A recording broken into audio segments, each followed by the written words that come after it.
I'm not a doctor. It's been a while since I've reminded y'all of this here on Privy.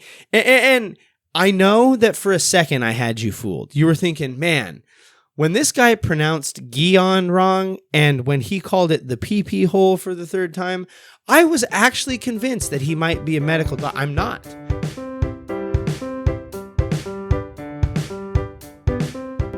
Welcome back to Privy. Privy is a podcast about bathrooms, recorded from my home bathroom. I'm your host, Hunter Hoover, and I love bathrooms. Welcome back, everyone. Thank you for being here. And the air is changing. I was outside with my son this afternoon, and I noted that the leaves are already beginning to change color. And I'm here to tell you, I'm very thankful that summer and as much fun as it was, Privy summer is over. It's time for some cooler weather. No more milk sweats in the middle of the summer heat. We're going to dunk our Oreos and eat pancakes and eat baked goods and just really fully embrace the fall lifestyle. Pumpkin spice is around the corner, and those who know me know that I am all eyes on Wendy's to see if that pumpkin spice Frosty comes back. That sweet, sweet frozen delight. Got to get it. I am just an absolute basic white lady when it comes to pumpkin spice, and that's okay.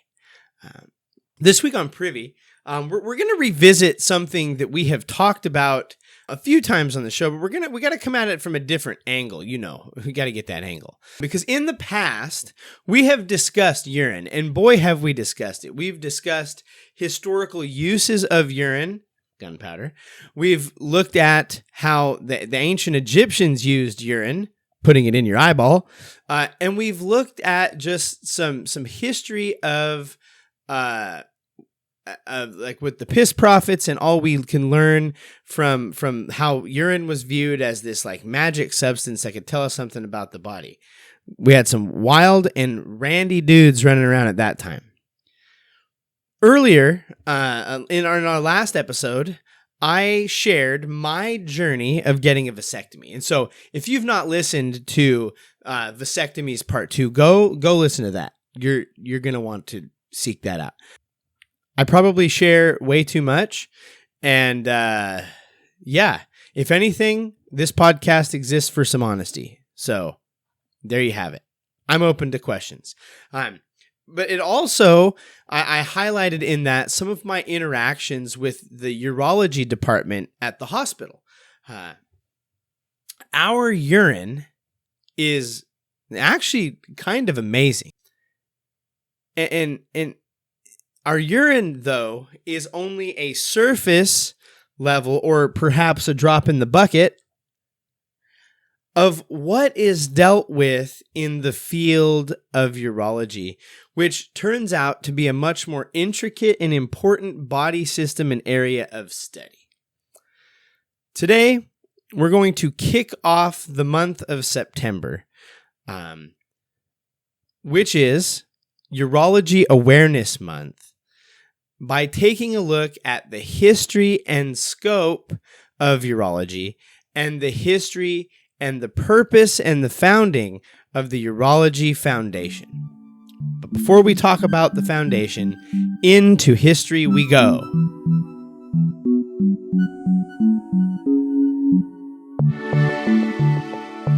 As it's been noted, throughout history, both in the time of where the body was understood and they tried to explain the things that go on in the body and could be wrong with the body by way of discussing humors, all the way up until a time of more modern health understanding, germ theory, and other beliefs, it was understood that there is some sort of connection between the things that are going on inside our bodies and that golden stream of urine that we produce.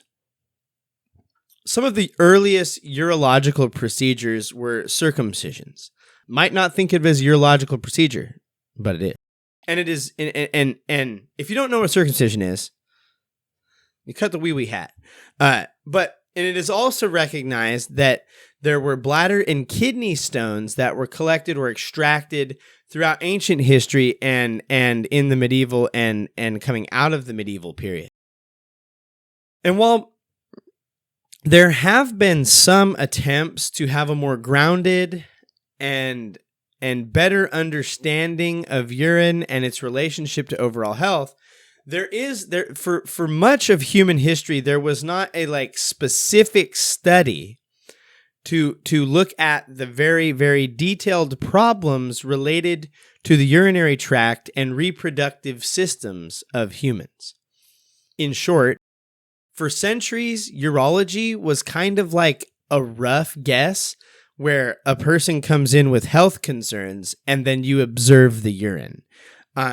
Based on trial and error, smell of the urine, the color of their urine, and yes, as we have discussed in the past, there were times where even the quote-unquote flavor of the urine was evaluated. Now, this is very, very bad. Even in a world where things make a lot of sense, which they don't regularly, if you had a person who was ill, they're sick, they have a medical condition, and you're trying to figure out the relationship between the medical condition and their urine, why would part of the diagnosis then be, you know what, I'm going to put any fluid that comes out of that sick person into my body, let alone my mouth, and let alone a fluid that comes out of the bottom half of them? Like, big no, very, very big no. But yes, they were at times conducting research on the urine by taking a taste test and seeing if they could come up with some properties of the urine related to their medical condition. And through a time of trial and error, they began to try to diagnose people based on their urine. At this time, there were doctors who would focus on some areas of concern, but the field of urology, the study of the human reproductive system and the human urinary tract system, was mostly undefined. Like, there was understanding that it existed, but there wasn't a lot of specialty or expertise in the area until the end of the 1800s.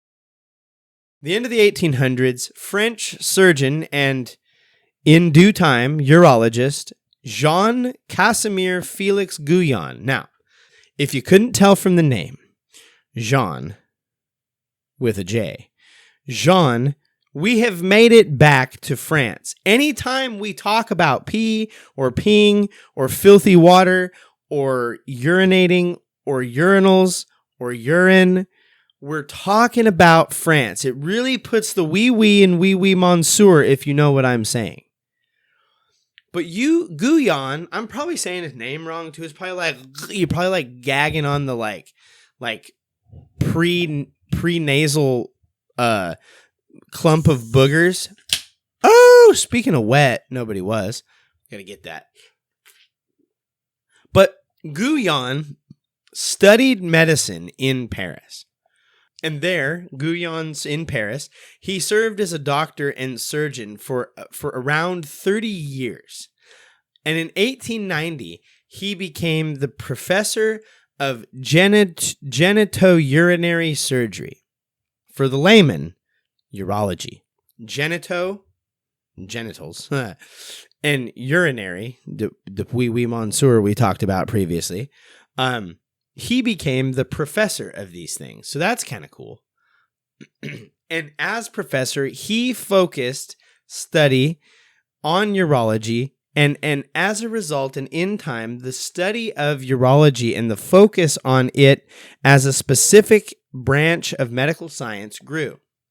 In time, Guyon, along with urologists from the United States and South America, established the International Association of Urology. Now, what we've learned here on Privycast, there's all sorts. There's American Bathroom Association. There's an associate. If there is a thing that exists, what we've learned is there's an association that goes along with it. There's probably an American Association of Shaz in Your Pants Royale.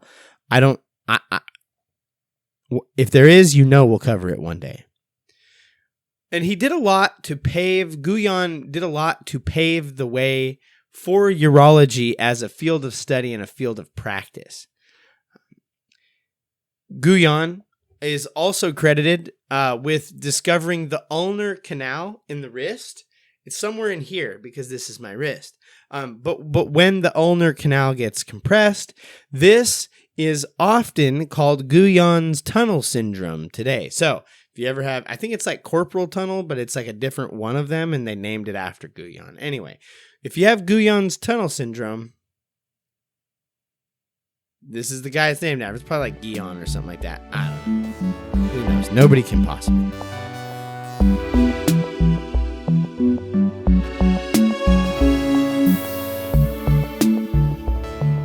Along with the study of urology, the development of urology as a practice is directly connected to the advancement of technology and the progression and the actual development of the instruments used in performing much of the research and investigation involved in urology. To be able to see into the body without cutting it open or through less invasive openings is a field known as endoscopy. Endoscopy is named as such because it uses a thing called an endoscope. Now, the way you can remember what an endoscope is it's a scope that is like a thing that you use to look through, telescope, microscope, but an endoscope lets you look into the ends or openings of things including the mouth, the nose, the ears, the butthole. And it turns out, breaking news, men and women have other openings that I did not just list. There are other opening options besides the mouth, ears, nose, and butthole. The endoscope can and has been used to inspect the urethra. For those at home, the pee-pee hole. And one pioneer of endoscopy, as it relates specifically to the field of urology, was Philip Bazzini. Now, if I had to guess, and this is, I guess, some bias showing, I don't know. I went to a training on bias today, so I know what that is. I would have guessed that Mr. Bazzini was like Italian, but I think he's German. But Philip Bazzini developed a rough and first of all, dear Lord, nothing that goes into any crevice of my body ought to be described as rough. Now, I want to note, they do not mean rough as in sandpaper rough. They mean rough as in like it's crudely designed. But I don't like the idea of a rough anything going into any hole that I have. Don't clip that. But he developed a rough endoscope that he called the Lichtleiter, or the light conductor. This Lichtleiter was a device, it's probably like Lichtleiter, I don't know. I don't speak not English American. Like, I'm sorry. Call me what you will. But this was a device that relied on a series of mirrors to reflect and enlarge an image, and lenses to do so, and the use of a candle for light to see into a person's body. Now, it was a good idea. I don't know how I feel about the candle being used here. Fire being involved with any hole on my body. Again, just like the rough conversation, fire plus rough plus booty hole or pee-pee hole or ear hole, and really any hole. You pick a hole. It seems bad. Like it seems like we must just keep those things separate. Now, Bazzini had a good idea. Like he did. This idea was good. The problem is his idea was too soon for where we were in advancements in other technology. Because that flame, one day we're going to figure out how to make our own like light. and it won't involve hot fire being near any hole. And so, after Bazzini, major strides in endoscopy were kind of small. And as a result, they had very little luck with small holes. You know what I'm saying? Seeing down the narrow tube of the urethra has proven difficult and inconclusive up to this point. They remained that way until the development of the Hopkins rod lens system in endoscopes, which was developed in the mid-1950s. Now, the Hopkins rod lens system provides a safer, more comfortable, more sanitary method of seeing up into the urinary tract. Later developments in fiber optics allowed them to essentially take video of the wiener canal, really scope it out. Endoscopy really resulted and has produced much of modern urology to the extent that they called endoscopies into the upper urinary tract through the urethra a uteroscopy. Help me, Father. I don't care how far technology's come. If someone is running a camera tube up that hole, I have gone astray in some way, or I am in dire need of medical help.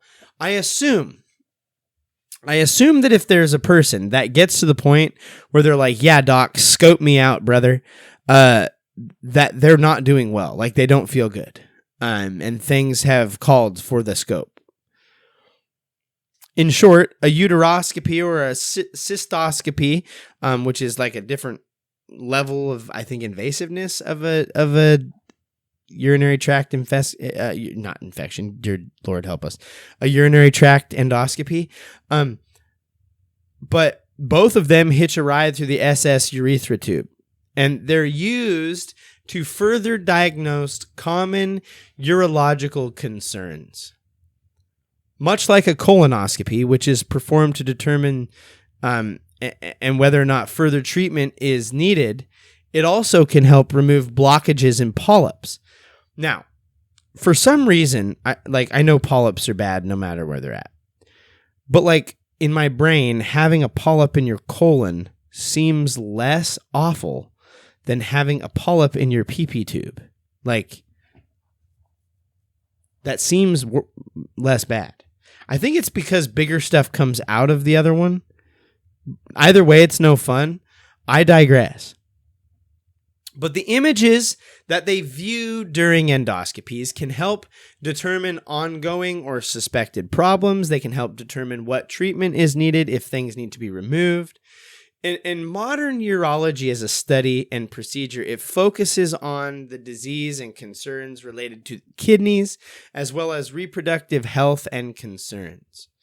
These measures include vasectomies, club vas, we're out here, erectile dysfunction, you know what I'm saying, and further understanding of the relationships of our urinary system and our kidneys and our filtration system with the rest of our body. Now, I want to note, this is a very surface level, non-medical person's view of urology. I'm not a doctor. It's been a while since I've reminded y'all of this here on Privy. And I know that for a second I had you fooled. You were thinking, man, when this guy pronounced Guion wrong and when he called it the pee-pee hole for the third time, I was actually convinced that he might be a medical doctor. I'm not. Surprise. I'm not a medical doctor. If you're having concerns and you've come to this show for medical advice, go away. Keep listening. We love you here. But go talk to your doctor, for goodness sakes. It's not me. I'm just trying to provide information about a thing that is loosely related to the bathroom, because that's what we do here on Privy. Urine, bathroom. Get it? Urology. Urine, it's all connected. But this is a very surface level view of urology and what urology is. And that's fitting.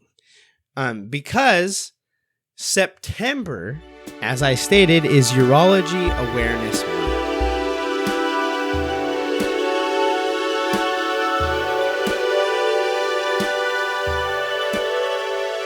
The history of Urology Awareness Month is wrapped up in the existence of the Urology Foundation, or TUF, T-U-F for short, the Urology Foundation. The Urology Foundation was founded in 1995 by Roger Kirby and John Fitzpatrick, and they founded the Urology Foundation for the purpose of preventing, treating, and helping cure urological diseases. The Urology Foundation is a non-profit charity that improves the knowledge and skills of surgeons who work on the urinary tract system. Now, the Urology Foundation was originally founded as the British, you gotta get your teeth all, sorry, Brits. I know there's a few of you out there. I love you. It was a joke. I'm sorry. Please don't send your person after me and arrest me for what I have said. Hollow threat, brother. But the British, it was originally founded as the British Urological Foundation.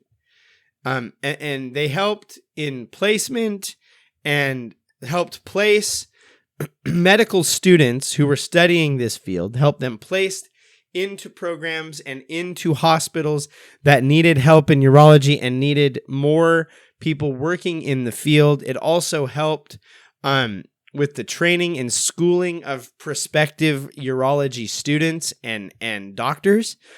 And they've contributed to the study and fight of prostate and testicular cancer. And one of the big acts of awareness and fundraising for the Urology Foundation is Urology Awareness Month. Here we are. If you're listening to this episode on the day it comes out, we're but 5 days into Urology Awareness Month. I hope that you are more aware of urology than you were 20 minutes ago when you began listening to this episode. Here we are. Urology Awareness Month is in its 10th year, which is baffling. And maybe a little more marketing is needed. Urology Foundation, consider this a free awareness plug. In the last 5 years, much of the work of the Urology Foundation has centered on understanding and destigmatizing prostate cancers and other cancers of the urological tract infection, as well as removing stigma related to getting your prostate checked. The old gloved finger yoink. One day. I'm not old enough for the check yet. At least I'm telling myself that. If I go into my doctor and they pull a fast one, they're like, actually, you could probably get it done. I don't know about that. All I can say is it'd be a shame if I accidentally recorded something. It'd be a gosh darn shame. I guess stay tuned. I don't know. But the Urology Foundation states that to help them raise awareness in the month of September, you can dress in blue. You wear blue. Blue represents apparently urology awareness. Wear blue. Apparently blue is for urine. I would have picked yellow, but that's just me. Encouraging, I guess that's like cancer or breast cancer. No, pink's breast cancer. What's the yellow one? Yellow is like cancer awareness or something. I don't know. All these colors. They all have something. Apparently blue represents urology awareness. Encourage friends and family to join in. Tell them about it. Create a blue themed day at work. I've never seen this happen. Again, I'm not saying that it shouldn't happen. I guess being aware of urology is good. I've just never seen it happen. And so I'm wondering how effective this is. I mean, all this stuff is real. Like, this is a real thing. And they say you can host a fun run, organize a charity run or walk in your community to help raise funds and awareness for urology research. They say that you can share about Urology Awareness Month on social media. They have a hashtag. There's personal stories. I guess I kind of did that in August. Sorry, guys, but I shared my little adventure into urology a couple weeks ago. Go check that out. Resources awareness. You can use hashtags like quote. You know me. I'm not a big fan. I use the hashtags, but I don't like to say them because I sound like an absolute flippin' dweeb. But they say you can use hashtag Urology Awareness Month, clever one there, to reach a wider audience and help connect and encourage people to share stories and support the cause. Or, in some cases, you can make a podcast episode telling people about Urology Awareness Month. That's going to do it for our brief venture into urology and the history of urology and the history of Urology Awareness Month and the Urology Foundation. As always, here on Privy, we would love for you to leave us a rating and review. It takes but seconds. You go to your podcatcher. Apple or Spotify both have ratings and reviews. 5-star options are preferred, and every rating and review you leave, we will donate $1 to the Wounded Warriors and Living Water International, reminding you to keep pooping in the free world. That free world was not always free. We need to give back to those who helped it be. And as a reminder that there are parts of this world that are less free, and they do not have clean water yet, and pursuing cleaner water for all. A kickback as a thank you for leaving us a rating and review. Share the show with a friend. Say, hey, it's Urology Awareness Month, and I found this guy who sits on a toilet. It's real. It's not. When I say it in the bathroom, I'm here. I promise. This is my home bathroom. It's real, folks. But you can say, hey, check this guy. He's talking about urology, probably for too long. Share the show. Go check out the Urology Foundations and wear blue this month for urology awareness. Do that. Check out our website, privy-cast.com. You can find all our links there and episodes and past episodes and all sorts of stuff. Follow us on social media. We're at Privycast. You can follow me, Hunter. I'm at Owlet7. And you can follow Randy Bowles at Randy Bowles if you're not afraid of a really, really juicy bowl. Send us an email, privycast@gmail.com. We'd love to hear from you. Episode suggestions, comments, concerns, feedback. Do you want to tell me about urology? Do you want to tell me about your vasectomy story? Careful with the pictures on these ones, folks. We'd love to hear from you, privycast@gmail.com. Send those in. As always, we want to thank Kevin MacLeod and Podington Bear for the use of their music this week. You can check out their music in the description below. Thanks, Kevin and Podington. One last note I want to share with you. Something that I have been working on is we have a number of stickers that promote and are related to things that I've said and the other people have said on this show. And I'm going to be endeavoring to try out a small, limited, released little sticker shop via Google Forms. So it'll be in the thing below, but you can go check it out on our website. And if you are interested in ordering some Privycast stickers, feel free to do so. And just to let you know, the payment will be processing through Venmo. That's how I've chosen to do this, to try to cut out some of these other third parties that take a little bit. And those funds are going to go directly to helping support Wounded Warriors and Living Water. As we have reviews come in, it helps us send that money out. And it also goes to helping do new things and get new equipment. These little covers, you got to replace these every now and then. So go check out the sticker store. We'd love for that. I hope you enjoy them. Anyway, we're rambling. This brings us to end of another episode of Privy.